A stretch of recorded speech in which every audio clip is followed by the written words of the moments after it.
There are moments in history that do not feel like history at all. They feel like interruption.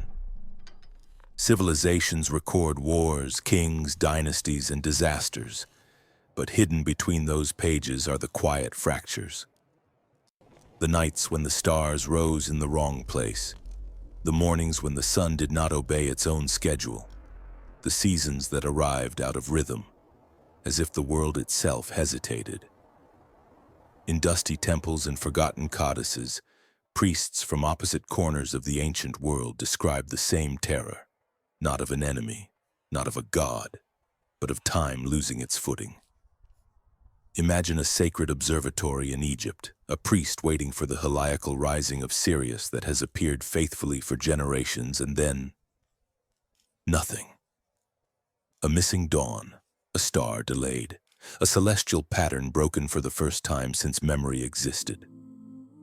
Across the world, a Mayan sky watcher carves a trembling glyph. The heavens shifted. These were not metaphors or poetic exaggerations. These were logbooks of reality glitching. For ancient people, time was not a concept. It was a covenant. The sky promised order, and life depended on that order. When the heavens faltered, meaning faltered with them. Something fundamental slipped. Something no rewrite, no priestly correction, no imperial decree could fully hide. We are taught that ancient calendars were clumsy guesses, primitive attempts to understand the cosmos. Yet their terror does not sound like the fear of being imprecise. It sounds like the shock of witnessing something impossible. Not miscalculation, interruption. What if history didn't simply happen? What if something tampered with the frame through which all history is measured? What if time, as we think we live inside it, is already broken? If time can stop once, it can stop again. Modern history is built on an assumption so simple that almost no one ever questions it. That time has always moved forward in a smooth, unbroken line. Chronology is treated like a perfect staircase, one step after another, each year resting neatly on the previous one. But the deeper you go into the records, the more that illusion begins to dissolve. Every ancient civilization at some point did not merely update its calendar. It repaired it, as if something had slipped out of place. Egypt restructured its sacred year. Babylon recalibrated its lunar count. China revised dynastic timekeeping again and again. The Maya did not just measure time. They restarted it in cycles. These were not small adjustments. They were resets, corrections, quiet admissions that the world had drifted out of alignment with itself. If time were truly constant, there would be no reason to fix it. Yet the entire architecture of human chronology is built on corrections to something we are told never changes. That paradox is the first crack in the story. What if the flaw isn't in the calendars, but in the fabric they are trying to follow? Long before humanity ever counted a day, it counted a sunrise. Long before there were hours, there were seasons. And before anyone carved symbols into stone or pressed ink onto clay, there was only one teacher: the sky. The heavens were humanity's first textbook, the original scripture, the silent clock tower stretching above every early settlement on Earth. Time was not a measurement, it was a relationship. People listened to the sky the way a child listens to the heartbeat of a parent. Not with logic, but with dependency. The earliest humans did not divide life by minutes or schedules. They divided it by migration, harvest, flood, and star. Food, safety, survival, all of it depended on where the heavens were positioned. A calendar was not an intellectual invention. It was a map of life and death. If the stars shifted, the world shifted with them. This is why early timekeeping obsesses over solstices, equinoxes, and strange celestial irregularities, the phenomena that break expectation. These were not academic curiosities, they were warnings. Ancient skywatchers learned the language of heaven the way sailors learn the tide. Knowing one wrong reading could erase an entire generation. Modern people assume calendars emerged to track routine, but ancient calendars track disruption. They mark the moment the predictable became unstable. They were built to remember the exceptions, not the norm. The sky's deviations, not its patterns. Every stone circle, every temple aligned to a star, every sacred horizon was an instrument built to detect change. It wasn't, "What time is it?" but "Has time remained loyal, or is it about to betray us again?" To the ancients, time was not something that passed. It was something that could falter.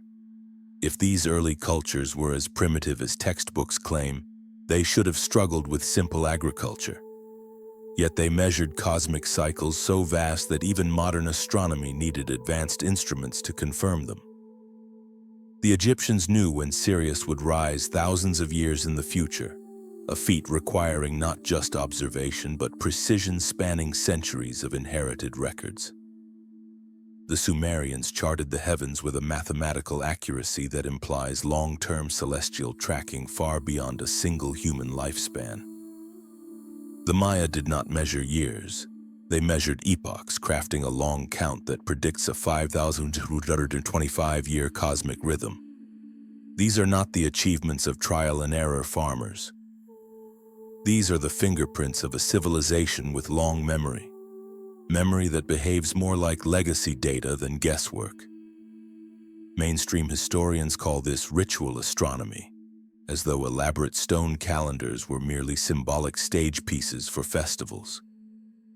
But men do not carve mountains into observatories for ceremony. They do it because the sky mattered in ways we do not fully grasp. How did shepherd astronomers with no telescopes, no precession, the Earth's 25,920-year wobble through the zodiac, something modern science rediscovered only recently? How did the Dogon tribe in Mali know that Sirius is a binary star when Europe learned this with telescopes 12,000 years later? Either every early culture was coincidentally lucky, or they inherited knowledge from a world older than the one we remember. We call them ancient, but their work implies continuity, not beginning. Mastery, not experiment. These civilizations were not discovering astronomy, they were maintaining it. When a culture measures cycles longer than itself, it is speaking with the memory of something that lived before it. And that raises the question modern history cannot comfortably answer. Whose memory were they carrying? To the ancient world, time was not a neutral measurement, it was a sacred force. It governed the relationship between humanity and the divine, between the heavens and the mortal world. The priest was not merely a record keeper. He was a mediator between cosmic rhythm and human destiny. Tracking time meant interpreting the will of the universe, and only a select few were allowed to approach that knowledge. A calendar was not a public tool. It was a throne. The one who decided when the new year began also decided when a king could be crowned, when crops must be planted, when armies were chosen to march, when a god demanded sacrifice. Time determined legitimacy, and legitimacy determined rule.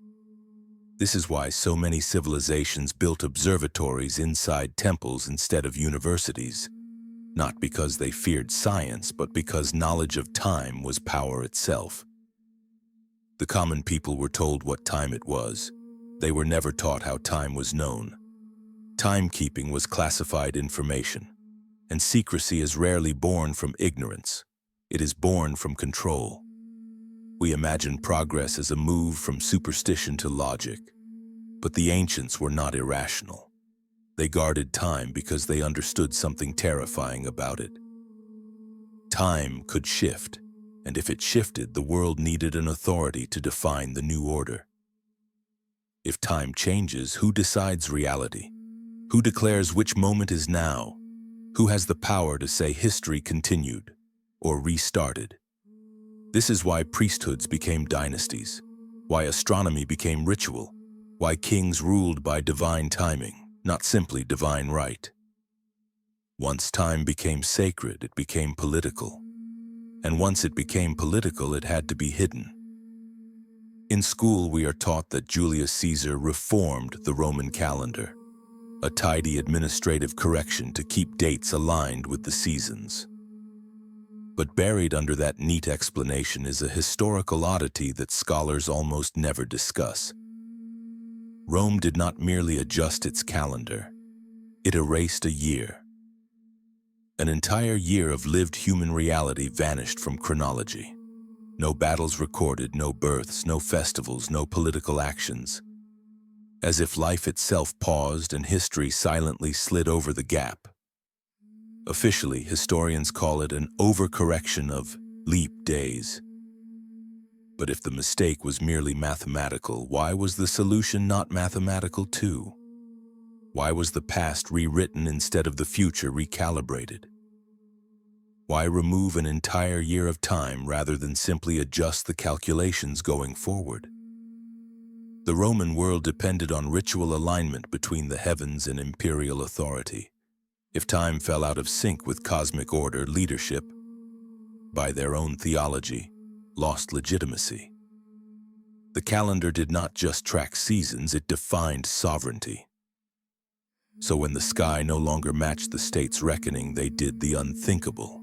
They amputated time itself. There is something unsettling in that silence. A civilization without standing record-keeping suddenly leaves a gap it refuses to explain. No scribes protest, no philosophers debate, no citizen diaries question the rupture. It is treated as though people simply lived through a year that no longer officially exists.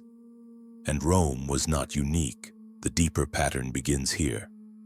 Every empire that reforms its calendar does so after a crisis.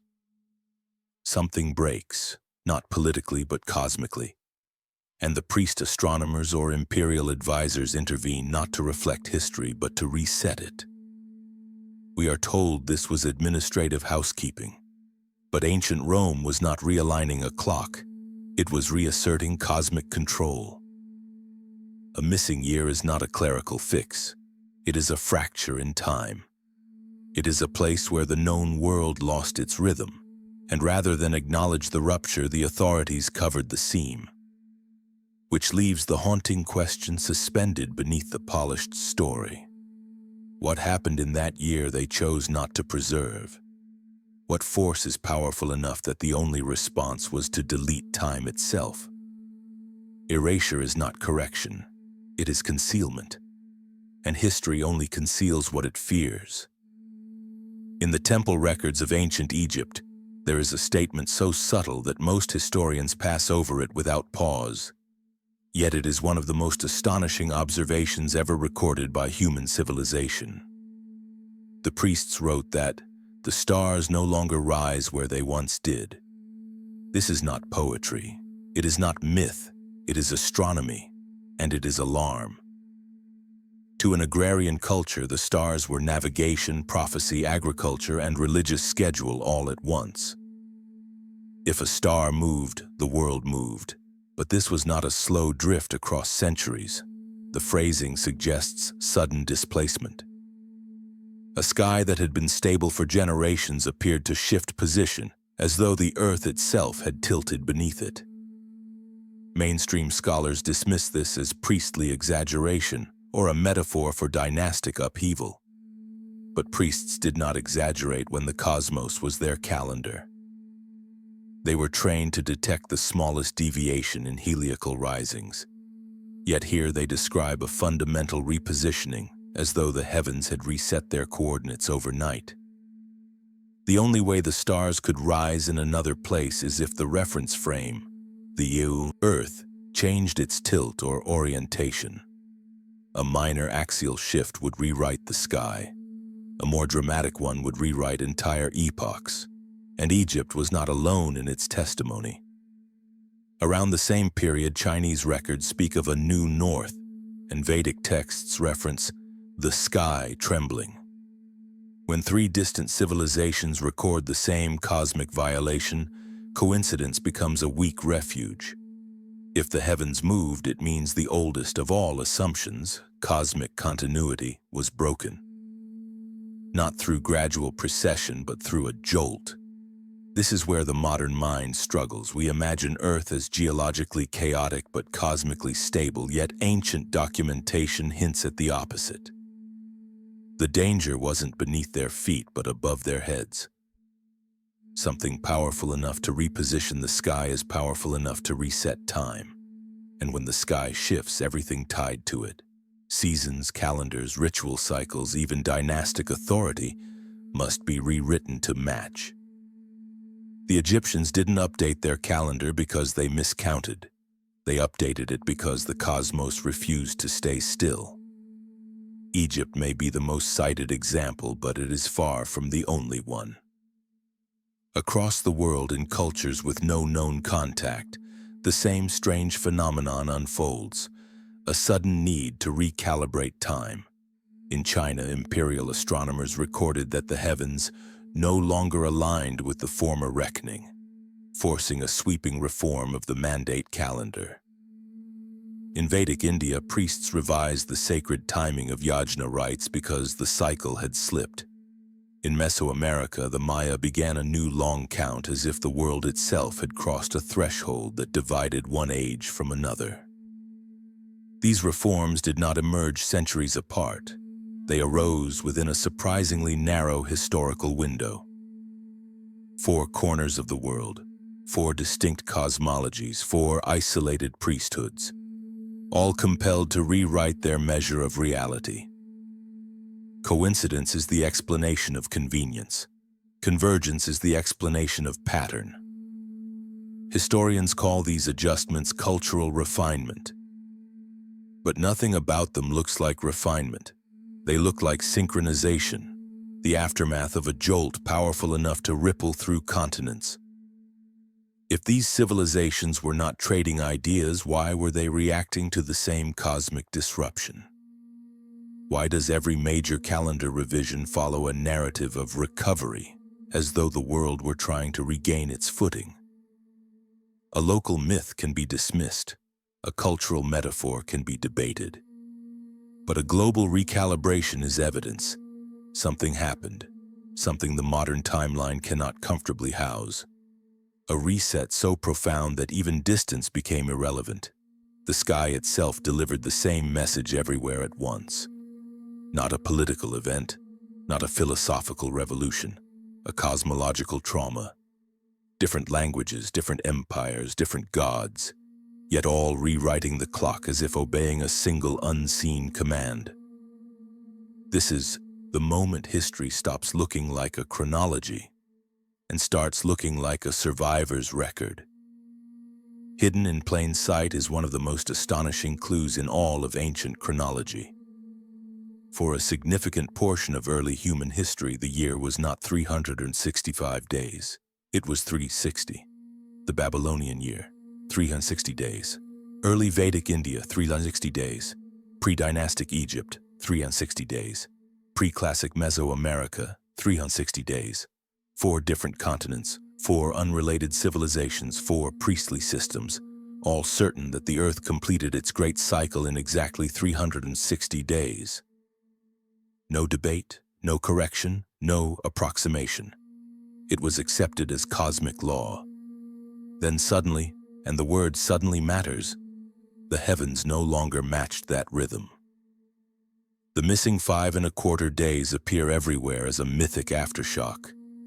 The Egyptians said they were given by the gods after the world was disturbed. The Maya encoded them as nameless or unlucky outside the proper calendar. In Persia, they were days stolen from order.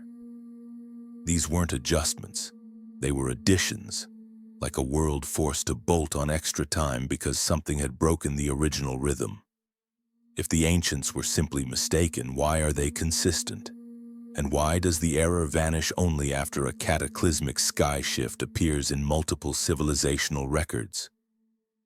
Primitive cultures should disagree wildly, yet here they are in perfect numerical accord. Either humanity got unimaginably lucky on 4 continents at once, or they were measuring a world that genuinely moved differently. Modern scholars tell us the ancients lacked precision. But how do imprecise astronomers predict solstices to the hour and star risings to the day, yet fail at counting the length of a year? It is a contradiction no textbook resolves. The simplest explanation is also the most uncomfortable. The length of the year changed. That leads to a second question modern history carefully avoids. Did the Earth slow down, or did its orbit shift? A micro-alteration in tilt or velocity would produce exactly this result. The sky no longer lining up with memory, forcing priesthoods to rebuild the calendar around a new cosmic rhythm. But here is the deeper implication. If time changed, then chronology fractured. A 360-day world and a 365-day world are not the same reality. They are before and after. The 5 extra days act like scar tissue, the echo of a wound in the planet's motion. This is why ancient priesthoods treated those days with dread. They were not part of creation. They were the reminder that something had interfered with creation. History tells us civilizations evolved toward accuracy. The calendars say the opposite.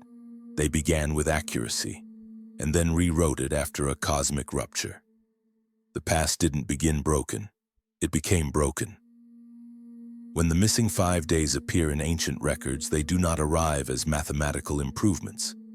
They arrive as mythic shockwaves.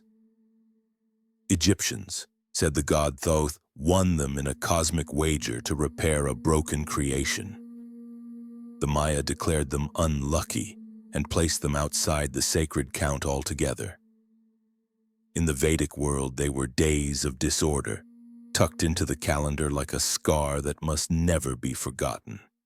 Everywhere across oceans and epochs, these days are treated not as time, but as damage.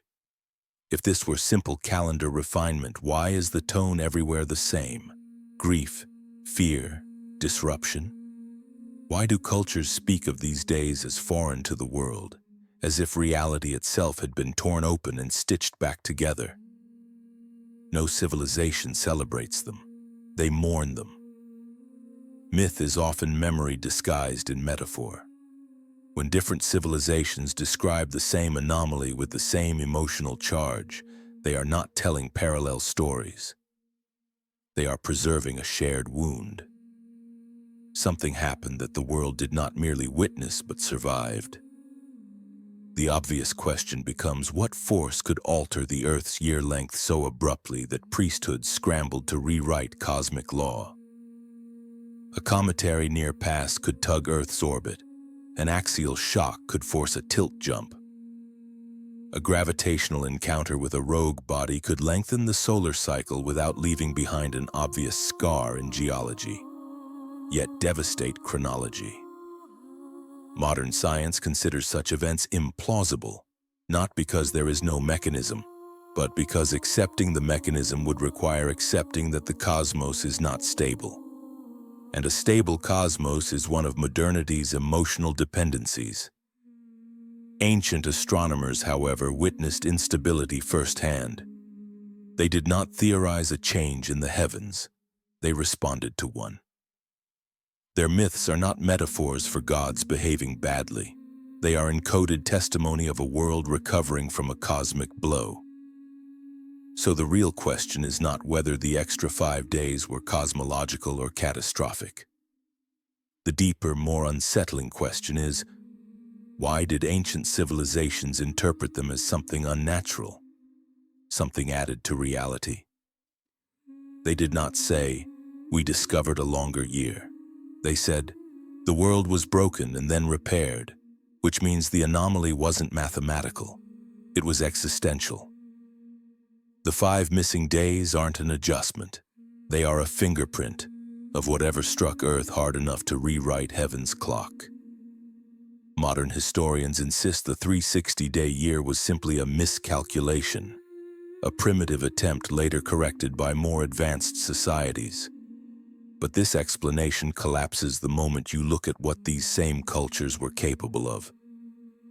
These primitive observers mapped the synodic cycle of Venus to a precision that modern astronomy could not verify until telescopes, a feat requiring centuries of uninterrupted high-fidelity sky tracking. They predicted eclipses, traced lunar standstills, and aligned temples to stellar risings down to a single sunrise on a single horizon line.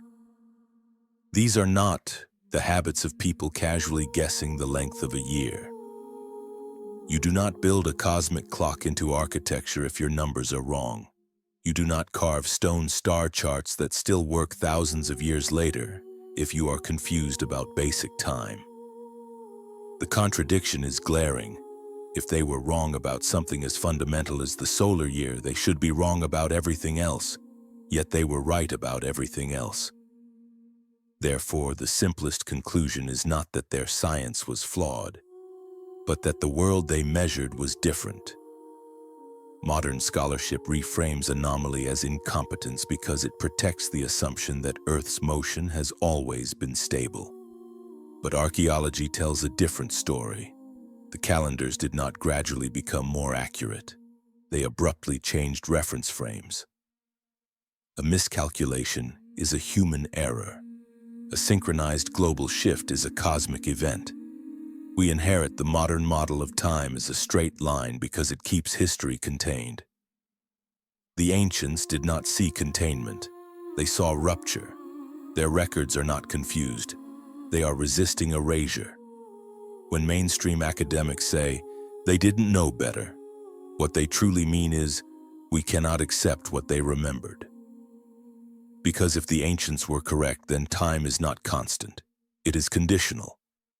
And if time is conditional, then history is not a solid foundation, but a surviving fragment. The calendar is not a story of increasing accuracy. It is a survival log wrapped in silence. The mistake, perhaps, is not theirs, but ours, for assuming the sky today is the same sky they once measured. In every ancient civilization, the calendar was not a scholarly instrument. It was a throne. The priesthood did not observe time. They authored it. Their power was not derived from armies or wealth, but from a quiet dominion few ever questioned. They decided what moment the world was living in. When time slipped, so did the scaffolding of power, because kings did not rule by personal authority but by cosmic alignment. If the heavens moved out of rhythm, legitimacy crumbled with them. This is why calendars were guarded in temples rather than libraries. A king could be challenged, but a priest controlling the calendar was the clock that crowned him.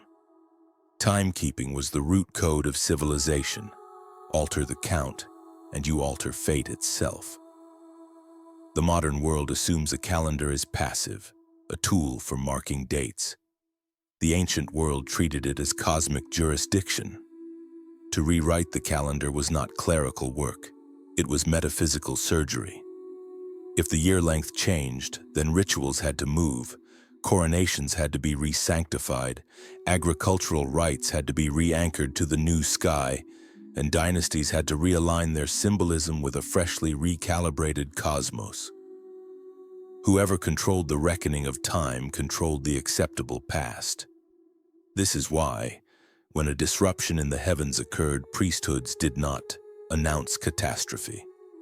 They quietly rewrote the frame in which catastrophe would later be remembered. Rather than confess the sky shifted, they reframed reality so that nothing appeared broken. The people experienced continuity because timekeepers manufactured continuity. But continuity is not proof of stability. It is the illusion that hides instability. For Rome, recalibration legitimized empire. For Egypt, it preserved the divine contract of kingship. In Mesoamerica, it protected the sacred count. In China, it justified the mandate of heaven. Across cultures, the pattern holds. When time fractures, power reasserts control through calendar revision, which reveals something profound. The priest was not merely a holy man. He was the archivist of cosmic order. He decided when an age ended, when a cycle renewed, when a god was satisfied, when destiny was delayed. Time itself became a priestly monopoly, a sealed chamber accessible only to initiates. The public saw festivals. The rulers saw chronology. Only the priesthood saw the break beneath the surface. People imagine censorship as erasing texts or burning libraries, but the most elegant censorship is chronological. Change the date, and the entire narrative reshapes around it. Events no longer align with the sky, legends no longer match astronomy, history becomes an edited echo of something older and truer. The priesthood did not merely protect time. They curated which version of time would be allowed to exist. They weren't just guardians of knowledge. They were editors of reality. If history is a story, then the calendar is its page numbering. Change the numbering and the sequence of meaning changes with it. This is the quiet power few recognize. Whoever controls when something happened also controls what it means. And so, throughout ancient chronology, we do not merely see adjustments. We see deliberate edits, missing lunar months, displaced harvest feasts, festivals shifted out of season, agricultural rites detached from their celestial anchors. It is as though pieces of lived reality were lifted from their original positions and reinserted into a revised timeline.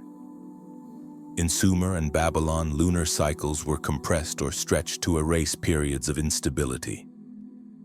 In Egypt, festival sequences were reordered so a broken year could look spiritually continuous. In China, entire dynastic proclamations were retrofitted to match the new sky. The calendar is always treated as a clarification, but clarification is the language of concealment. This is how power survives cosmic disruption, by forcing the world to pretend nothing changed. When mainstream historians speak of calendar reform, they imply improvement. But the pattern does not look like refinement. It looks like suppression. Something broke, and the custodians of time stitched over the fracture. The edits are the scar tissue. Once the count changes, memory changes. A famine that originally struck under a different star sign now becomes ritually natural. A dynastic fall originally triggered by a cosmic omen now becomes political failure. An entire generation living through cosmological trauma disappears from official context, not by erasing events, but by severing those events from their original position in the sky. This is why history feels linear only in retrospect. It was not experienced linearly. It was curated linearly. There has always been a war over truth, but the deeper conflict has always been a war over when. When does an age end? When did the gods withdraw favor? When did a rightful ruler become illegitimate? Each of these questions has only one real gatekeeper: the calendar. And so the priests did not just protect time, they weaponized it. They turned chronology into narrative control. They ensured that those who lived after a rupture would never fully grasp the rupture. The most effective way to erase a memory is not to destroy it, but to displace it from its moment. Because once you move the moment, you move the meaning. Across the ancient world, calendar reforms appear as scattered local curiosities until you place them beside one another. Then a startling picture emerges. They are not isolated corrections, but synchronized disturbances. China's Shang astronomer priests rewrote heavenly reckoning at almost the same horizon of time that Egypt entered its late period reform, that Babylon recalibrated its ritual count, and that Mesoamerica restructured its long count markers. These cultures did not trade mathematics, religion, or cosmology, yet they reacted as though obeying the same unseen event. If one culture revised its timeline, it could be coincidence. If two did, it could be trend. But four, spanning oceans with no contact within a narrow window of history, that is not coincidence, that is echo. The modern mind asks, why did they change their calendars? The ancient mind would have asked, what changed the world? The reforms follow a rhythm: cosmic disturbance, priestly recalibration, public continuity. But beneath the continuity lies a concealed trauma, a sense that time slipped, reality lurched, and the cosmos had to be ceremonially reset. These reforms look less like scientific updates and more like reconstruction of world order. And here is where the anomaly grows sharper. Every reset is accompanied by a veil of silence. The priests never say, "The sky changed." They speak instead of restoring order, purifying the count, or correcting the cycle. The language hides the cause while acknowledging the effect. Something external triggered the reform, something unspeakable or unassimilable into public memory. We expect history to show gradual improvement. These reforms show rupture, concealment, and forced alignment, like a shattered mirror reassembled to keep people from noticing the crack. The pattern should not exist in a world of independent civilizations, but it exists anyway. It suggests Earth did not simply experience local instability, it experienced a planetary event, one strong enough to rewrite time itself across multiple cultures. Which means that what we call ancient history may not be ancient at all. It may be post-cataclysmic history, a chronology rebuilt after a reset. The calendars do not tell the story of growing accuracy. They tell the story of a recovery effort. When time stops behaving consistently, the world does not correct the cosmos. It rewrites the record. These reforms are not administrative footnotes. They are the fingerprints of a global reboot, the first quiet proof that history as we know it may be the sequel to an earlier world we are no longer allowed to remember. Most people assume calendars record the past. Ancient calendars, however, were built to anticipate the future. The Maya long count does not track years. It tracks cosmic ages, resetting across thousands of years with the precision of a mechanism designed for recurrence, not remembrance. This is not the mindset of a culture reacting to the heavens. It is the mindset of a civilization expecting the heavens to eventually break rhythm again. In Persia, Zoroastrian priests spoke openly of the day the world staggers, not as prophecy but as recurrence. Their sacred texts did not describe cosmic disorder as a hypothetical. They described it as part of the design, like a tremor built into the foundation of creation itself.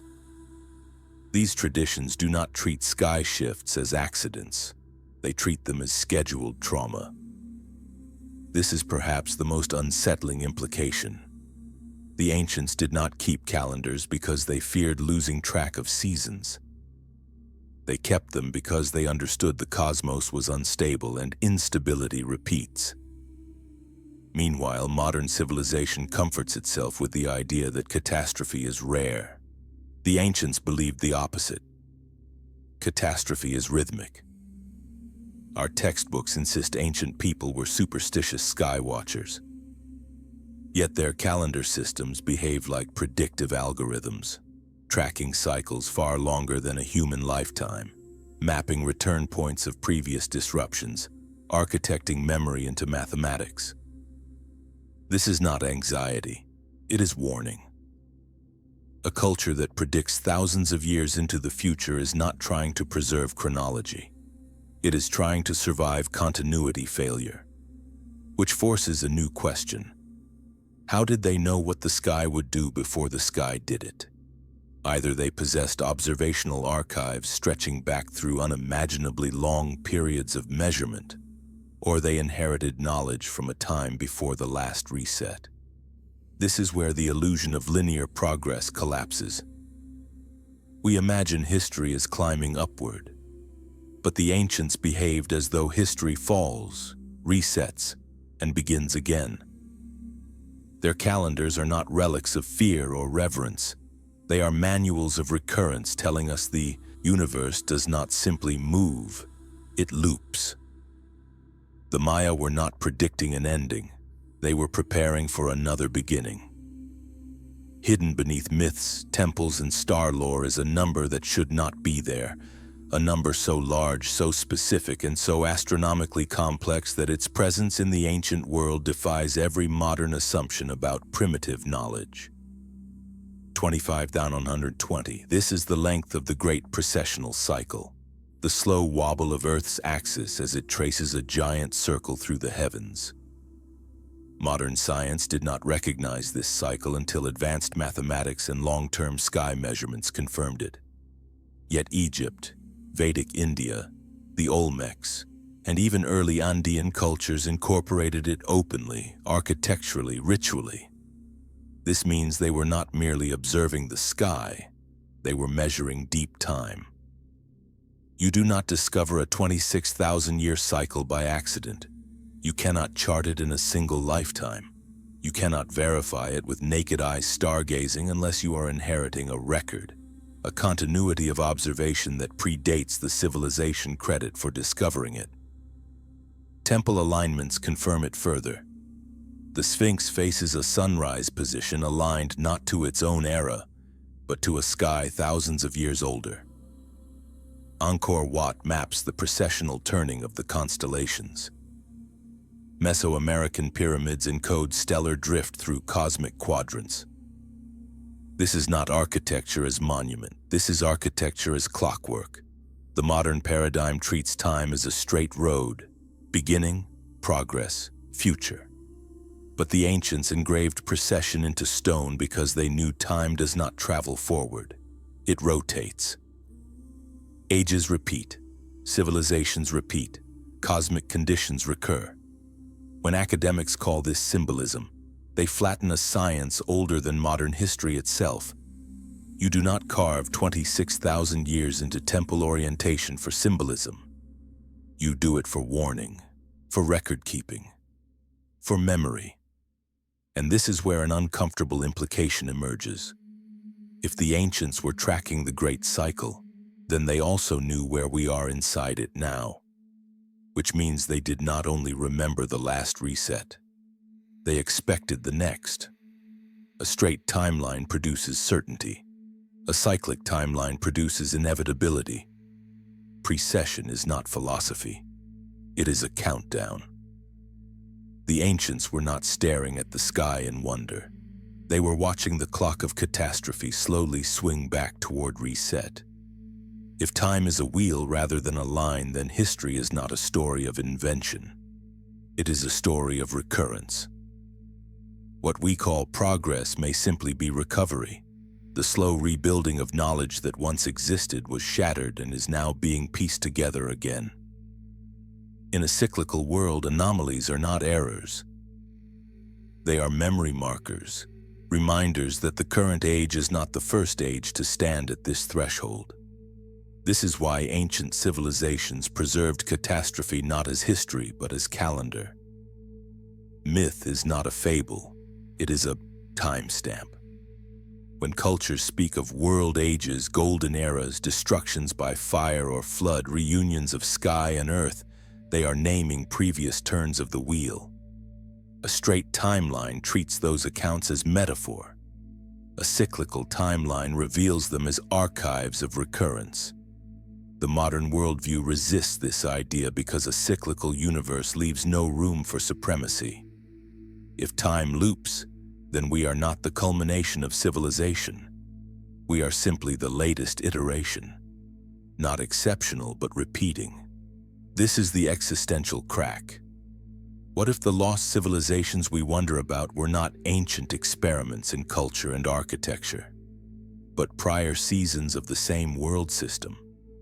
What if the reason history feels incomplete is because we are living inside a rebooted epoch, inheriting fragments of a world that ended and calling that fragment the beginning? Ancient calendars treat catastrophe not as interruption but as reset point. That means the true measurement of time is not how long something lasted, but how often it has returned. When time is linear, collapse is terrifying. When time is cyclic, collapse is scheduled. This perspective answers a question modern history cannot. How did early civilizations begin with such advanced cosmology? They did not begin with it, they remembered it. And memory that echoes through ages is not discovery, it is warning. The ancients did not fear the future, they feared the pattern. And in their view, the pattern always comes back. Across the world, far removed from each other by language, geography, and culture, ancient peoples describe the same terrifying event. A moment when the heavens no longer behaved like the heavens. In Vedic scripture, there is a line so stark it reads like a cosmological confession. The sun once rose in the west. The Hopi speak of the time when the world turned over and the sky was set in a new place. Chinese royal annals describe a generation in which the seasons rebelled, when winter arrived in summer and harvest stars failed to appear where they were expected. These are not metaphors for political change. They are eyewitness testimonies of a sky that shifted position relative to Earth. Ancient people did not use poetic exaggeration to describe the firmament. The sky was the most stable reference frame they had. If the heavens moved, it meant reality itself moved. For a culture whose life depended on the accuracy of stellar timing, to say the stars changed position was equivalent to saying the world had broken. And once you recognize that these texts are astronomical records, not mythic symbolism, a troubling pattern emerges. Separate civilizations describe the same type of disruption. Sudden, not gradual. Cosmic, not local. Irreversible, not seasonal. Even Greek philosophers echo the memory. Herodotus recorded Egyptian priests telling him that the sun had risen 4 times where it now sets. South American legend speaks of the night when dawn came twice. These stories are scattered yet identical in structure. The heavens lurched.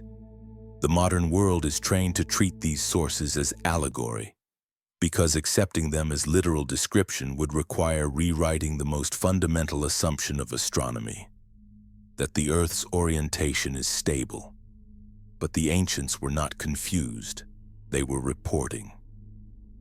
When taken together, these accounts read like a global panic suppressed into sacred language. The testimonies survive, but the cause is buried, absorbed into ritual, encoded as mythology, filed away as religious poetry instead of catastrophic memory. Civilizations do not invent identical sky trauma mythology by coincidence. They remember what they survived. If the sky truly shifted, then something physical, not symbolic, must have happened to Earth. A sunrise from the wrong horizon, seasons collapsing into chaos, constellations drifting suddenly rather than slowly. All of this points to an event so large it rewired the planet's orientation. Modern astronomy assumes such changes take thousands of years, but the ancient records do not describe gradual drift. They describe a jolt, a moment of cosmic dislocation. The most plausible mechanism is the one academia fears to discuss, a sudden axial wobble or a gravitational disturbance strong enough to drag Earth into a new orientation. A near-past celestial body, a rogue mass, or a destabilizing resonance event could tilt the axis just enough to change the length of the year and the position of the heavens, instantly, globally, traumatically. And yet the written histories are silent. Not because nothing happened, but because no civilization has ever had the luxury of recording panic before restoring order. When the world breaks, the first duty of power is not explanation. It is containment. Priesthoods did not document the catastrophe. They documented the recalibration. The trauma itself was hidden behind ritual language. People did not read. The earth lurched. They read, a new sacred order was established. The catastrophe vanished because the correction became the official story. This is why modern historians miss the event. They look for debris, not revision. But the true scar is chronological. not geological. The cataclysm is visible only in what every civilization hurried to fix afterward: the calendar. The priests were not improving accuracy. They were stabilizing belief. A shaken world needs reassurance more than truth. To admit the sky could move without warning is to admit there is no cosmic safety. So the priesthood translated chaos into ceremony. They buried the wound inside mathematics and myth. This is why the reform is always described as restoring harmony, never rebuilding after disaster. The correction is a mask over shock. The world didn't just keep time differently after the shift. It lived in a new frame of existence. A 360-day Earth and a 365-day Earth are not the same reality. The calendar is the seam where worlds changed, and yet we pretend nothing happened. The deepest secrecy in human history is not about gods or relics or lost continents. It is about the day the cosmos stopped behaving like a constant, and authority chose silence over fear. The catastrophe wasn't forgotten. It was rebranded as correction. If every calendar reform follows a cosmic rupture, then the calendar is not merely a system of counting. It is the first act of rebuilding reality. After the sky shifted, civilizations did not return to normal. They reconstructed normal. The reset was not technological or cultural. It was temporal. Timekeeping became triage. This is why every major ancient timeline begins after a catastrophe, not before it. Chinese chronology resets after a heavenly correction. Egypt's dynastic count restarts after the sky was disturbed. The Maya initiate a new long count, not because they reached a milestone, but because the world passed through a threshold. What looks like the beginning of civilization may actually be the aftermath of a cosmological collapse. The calendar is the bridge between worlds, the old sky and the new one, the prior age and the restored order. Priesthoods did not merely rescue chronology. They stabilized reality by declaring, "This is when the world begins again." Once the calendar is reset, memory resets with it. A civilization that survives trauma emerges as a culture that cannot speak of it. What remains is ritual, architecture, and encoded reference, never confession. Modern history is built on these post-traumatic chronologies as though they were origin points, but they are closer to reconstruction logs. They are the administrative record of survival, cleaned of the shock that birthed them. The disturbing implication becomes unavoidable. The true ancient world may belong to the forgotten age before the reset, not the one after. We are not living at the dawn of recorded history. We are living in the reboot of recorded history. Once you recognize calendars as trauma timestamps, every reform becomes a clue, not of astronomy but of collapse. And the cycle suggests something more unsettling still. If the last rupture forced a reset, nothing prevents the next. The ancients preserved the warning in the only medium that could outlast memory: time itself. From the moment civilization began organizing itself, power did not belong to the one who owned land, or commanded soldiers, or even sat upon the throne. Power belonged to the one who could say what time it was. The Babylonian priesthood did not merely announce dates, they defined reality. To place a king on the throne at the ordained moment was to claim cosmic sanction. Authority did not flow from conquest, it flowed from the calendar. This pattern never disappeared, it merely changed costumes. Long after temples became churches and priesthoods became councils, the center of power remained tethered to chronology. The Vatican did not just preserve theology, it preserved chronology, deciding which years counted, which histories synchronized with scripture, which reigns aligned with divine permission. When Europe standardized dates, it was not science leading the charge, it was ecclesiastical decree. Kings waited for coronation until the church declared the correct celestial alignment. Empires did not rule time. Time ruled empires.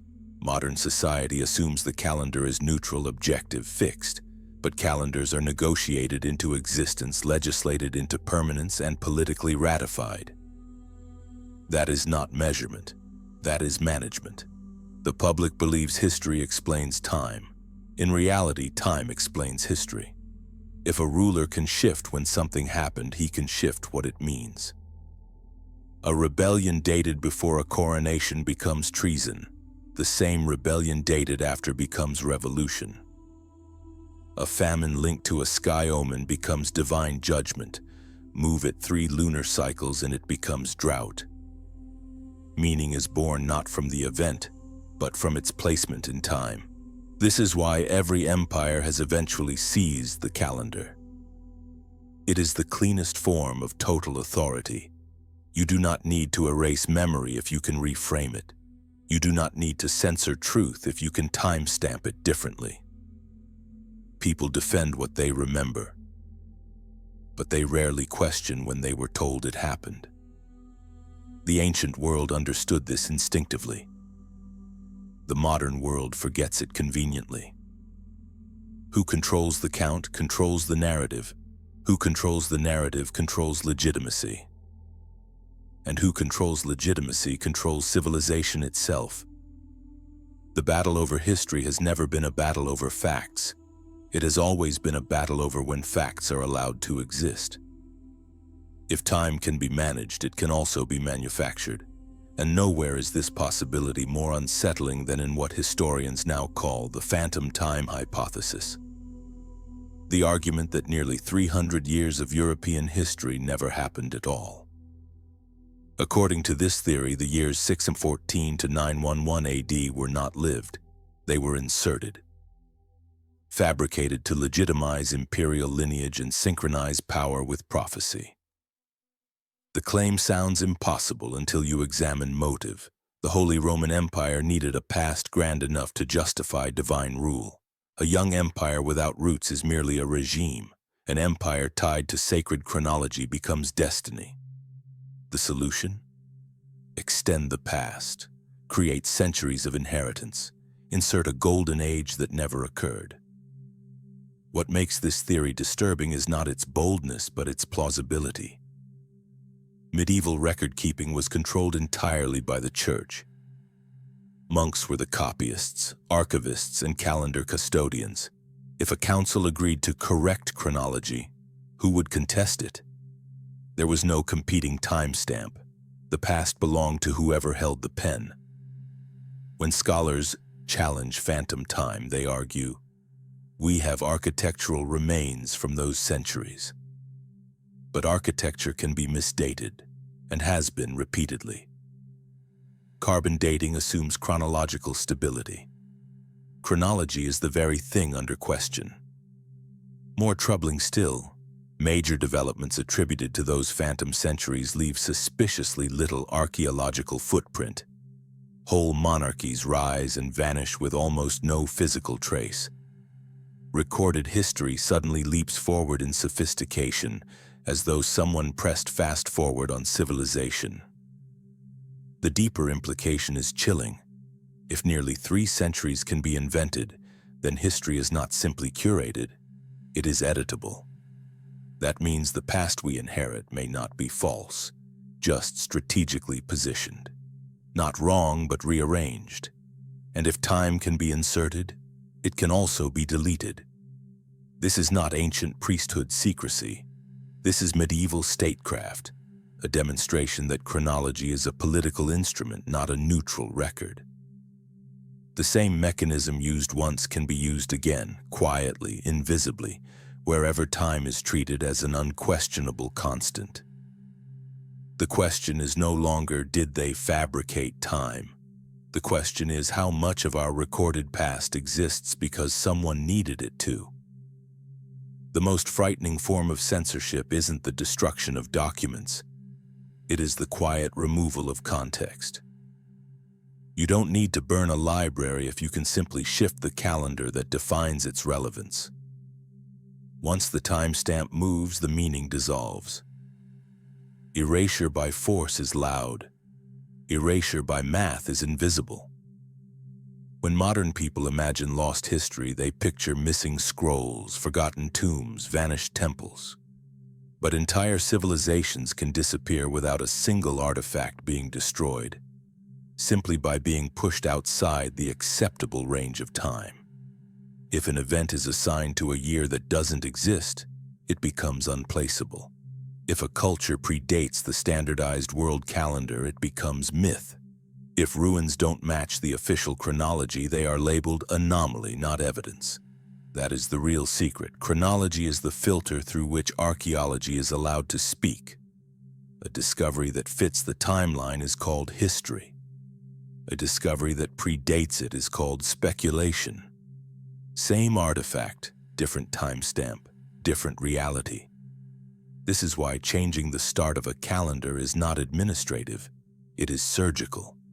It allows authority to bury not facts but eras. A shift of centuries can exile an entire people to legend. A recalculation can convert a catastrophe into symbolism. A reset can convert a previous world into prehistory. An academic euphemism for we acknowledge it existed but refuse to integrate it. This is the power of erasure by math. It requires no destruction, only reclassification. Where written history is vulnerable to contradiction, time is unquestioned. People will argue over kings and dynasties, but almost no one argues over the year number. The date is treated as incorruptible truth, the foundation beneath the story. And yet it is the most easily altered element of all. Once the calendar becomes scripture, revision becomes gospel. The ultimate censorship is not hiding the past, it is relocating it. And the more the timeline solidifies, the more anything that came before it fades into impossibility. Not because it didn't exist, but because time has been weaponized into a boundary. History books tell us civilization began after the last reset. The calendar ensures we never look at what came before it. The deeper archaeology digs, the more one truth rises to the surface. Civilization did not begin when our calendars say it did. In Turkey, Göbekli Tepe stands as a contradiction carved in stone, a megalithic temple complex built thousands of years before agriculture, literacy, metallurgy, or so-called civilization. According to the official timeline, hunter-gatherers erected an astronomical sanctuary before inventing the systems required to justify one. The calendar says this should be impossible. The stones say it happened anyway. Egypt offers an even harsher challenge. The pyramids are aligned to a sky that no longer exists, to star positions that match the heavens of around 10,500 BCE, not the dynastic age they are assigned to. If the builders were truly from the later period, they oriented their monuments to a sky thousands of years older than themselves, implying memory, not innovation. You do not align to a past sky unless you are preserving something from before. Vedic cosmology goes further still. It speaks not in centuries but in cosmic epochs, cycles of 432,000 years, a scale of time so enormous that modern historians dismiss it outright instead of examining its implication. Someone in deep antiquity was tracking reality long before the present world order began. These artifacts behave like survivors, not prototypes. If civilization arose after catastrophe, then the first great monuments belong not to cultural beginnings, but to cultural inheritance. The transferring of knowledge from a world that fell to a world struggling to reassemble itself. The official timeline treats these sites as anomalies. But anomalies are just data that doesn't fit a mistaken frame. The simpler explanation is the one academia resists most. The calendar began after the collapse, not before. Our recorded history may be stage 2, the reboot, not the origin. The oldest structures do not mark dawn, they mark continuation. When we think of fossils, we imagine stone bones or imprints of ancient life. But there is another kind of fossil, a fossil of memory. Megalithic architecture is not simply construction, it is preservation. A stone circle aligned to a solstice that no longer matches the modern sky is not a ruin. It is a timestamp from a different configuration of Earth. It does not tell us when it was built by our calendar. It tells us which sky it originally belonged to. The world is filled with these astronomical fossils. Nabta Playa in the Sahara aligns with a star position that predates dynastic Egypt by thousands of years. The megaliths at Sacsayhuaman and Tiwanaku encode solar alignments that make sense only before the current tilt. The Sun Gate in Bolivia is not a gate, it is a sky record. It is a backup of the heavens. Maps of constellations carved into walls, stone pillars oriented to vanished star positions. Temple corridors that once caught light on a day that now no longer exists in the current calendar. These are not monuments to gods. They are monuments to memory. The modern world calls this mythic architecture. The ancients called it continuity. Because if the calendar resets, written language cannot survive it. If the sky resets, only architecture can carry forward the truth of the old world. Stone becomes the archive no catastrophe can erase. When scholars say we don't know the purpose of these structures, the real admission is far quieter. We don't know the epoch they were built for. These sites do not just predate civilization. They predate the current version of time.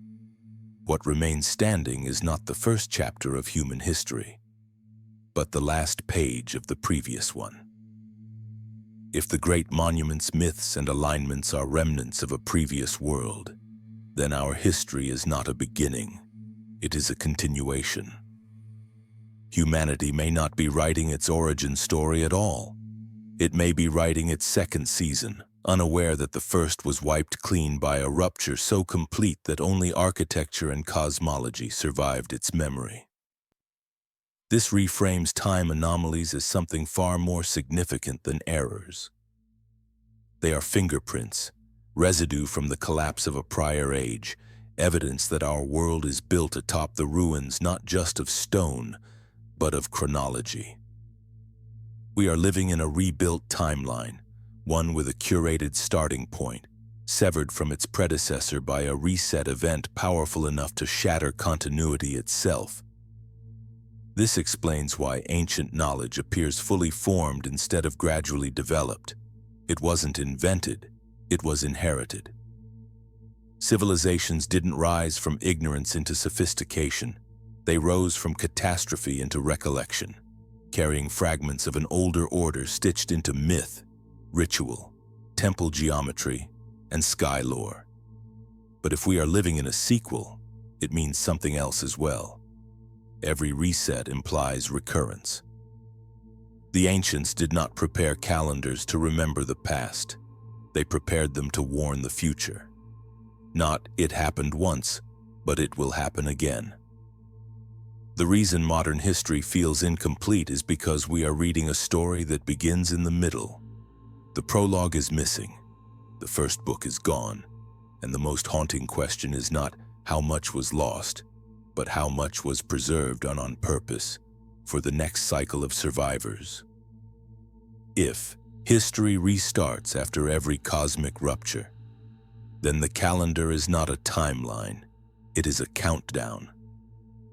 We are taught to believe time is stable now, that the universe has settled, the sky is fixed, and the calendar is a solved problem. But the cracks are still there, repeating in miniature. Modern science quietly inserts leap seconds because Earth's rotation keeps drifting. The magnetic pole migrates unpredictably across the Arctic Circle. The planet wobbles on its axis more than models anticipate. We pretend these are technical adjustments, but they are the same symptom the ancients once faced. A world trying to recatch its balance. Today, the correction is mathematical. In the past, it was existential. The unsettling truth is that we still do not live inside a perfectly measurable year.